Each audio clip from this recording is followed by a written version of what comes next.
Hi, I'm Paul from the Studio Rats.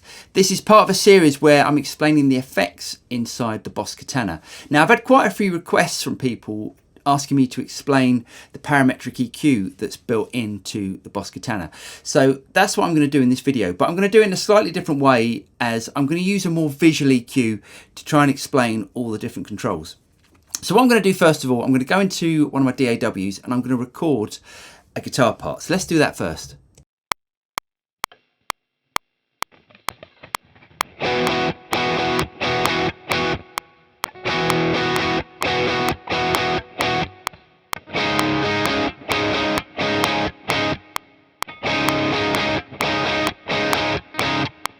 If you like what we do, it would really help us if you liked and subscribed. And don't forget to click on that little bell button down there and you'll be notified of any future videos that come out from the Studio Rats. Okay, so let's play that guitar part back.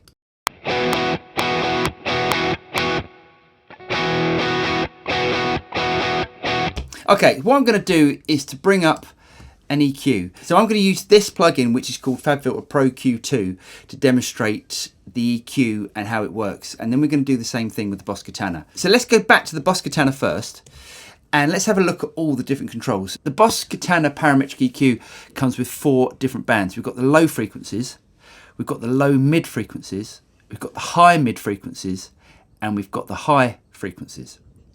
Now you can also look at this area of frequencies in another 2 different ways. You can look at this as bass, this as warmth, this as clarity, and this area as presence.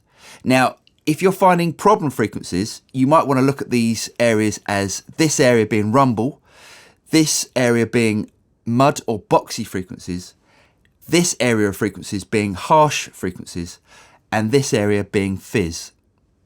So let's start from the low cut. And what I'm going to do is to put a low cut into this plugin. So as you can see, this shows a representation of all the frequencies the guitar's playing. Now we haven't got this with the Boss Katana, but it can sort of work in the same way. So what we're going to do now is to bring that low cut up. And with the Boss Katana, we've got the choice of going all the way up to 800 Hertz. So I'm going to show you what 800 Hertz cut sounds like.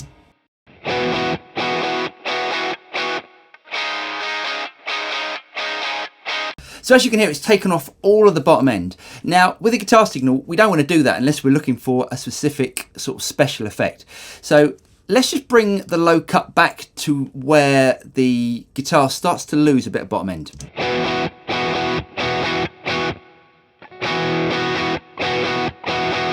Now I've got really good speakers here and I can see that it's just chopping off the bottom end at about 80 Hertz. So let's leave it there. So let's go back to our Katana. And I'm going to play the same thing and just cut at 80 Hertz. So this is flat.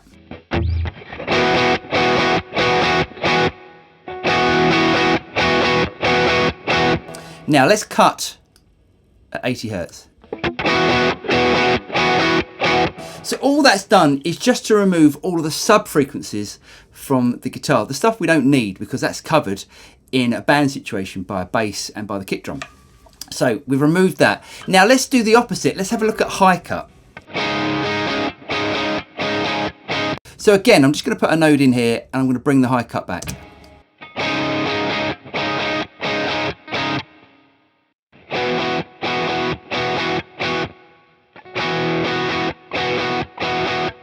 So I'm going to bring this roughly back to about 7K and let's have another listen.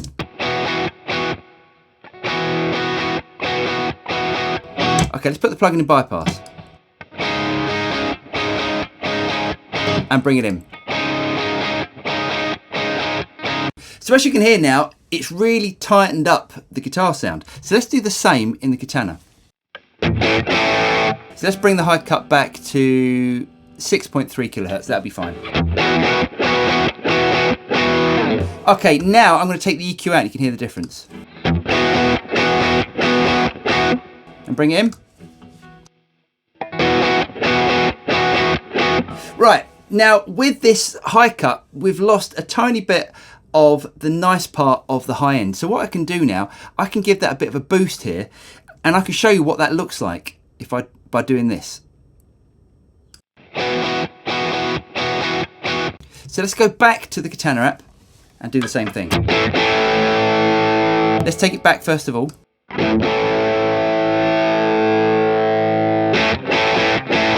So at the moment, the EQ that I've got set up in the Katana is looking almost exactly the same as this EQ curve here. Right, now let's have a look at our low mid frequencies. Now the low mid frequencies, you'll tend to find some frequencies that poke out the mix and need to be removed. So let's try and find those frequencies.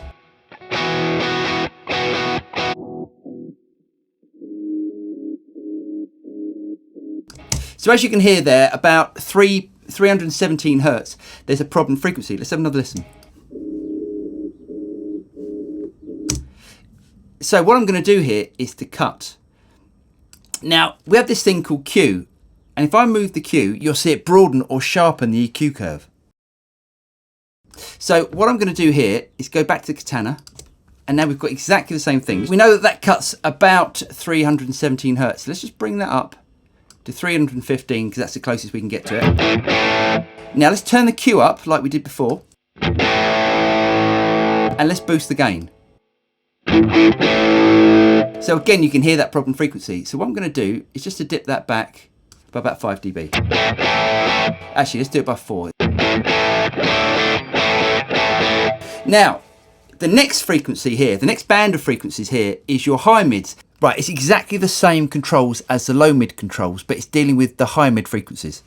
Now, I haven't got any high mid problems that I can hear, but you can tend to find some harsh frequencies about 2 kilohertz. So let's turn up the Q again, and let's give that a bit of a boost and you can hear it. So you can, if you want to, just dip around about 2 kilohertz. But I'm not going to, because I prefer it without. So now if I bypass the EQ in the Katana, it sounds great, but now bring in the EQ. It's subtle, but that will make your guitar cut through the mix a lot better. So I hope you guys got something out of that. If you haven't liked and subscribed already, like and subscribe and click on that little bell button and you'll be notified of any future videos that come out from the Studio Rats. I'm Paul from the Studio Rats and I'll see you guys next time. Cheers.